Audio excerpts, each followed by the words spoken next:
Okay guys, so here we've got an elevated dumbbell or kettlebell squat. I don't mind which one you use. I'm using a kettlebell here because personally I find it a bit easier to hold. However, if you progress far enough, they might not have kettlebells that go up to a high enough weight for you to use in your gym, in which case you may have to hold a dumbbell in the same vein.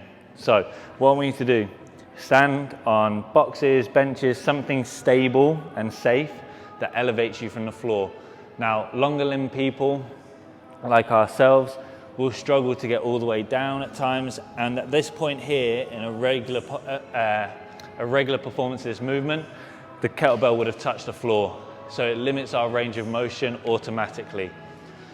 Standing on these boxes allows us to get to a greater range of motion, activate more muscle fibers and get more out of the movement we're performing. So I want your toes to be angled slightly outwards at roughly a 45-degree angle. You're going to sit backwards and allow the kettlebell or the dumbbell to sink directly between your heels. Okay? As you get to a point where you feel like you can't go any further without your lower back rounding, you're going to stop. Then from this position, I want you to stand up.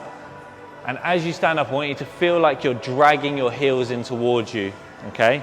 Your heels won't move and they won't come towards each other, but I want you to feel that sensation.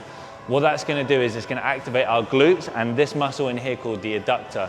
The adductor is essential for lower body health and strength, and particularly hip health.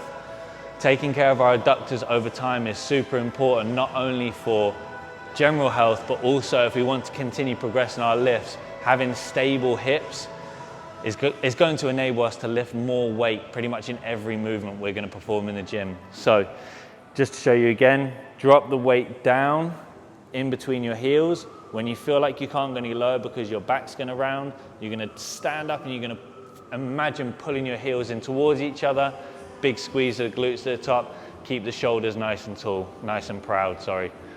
So one more time. We're going to sit down and backwards. Allow the kettlebell to sink down in between our heels. When we can't go any lower because we feel like our back is going to round, we're going to stand back up by pulling our heels in towards each other, or at least that sensation, squeezing the glutes, proud chest, all right? And that is our elevated dumbbell or kettlebell squat.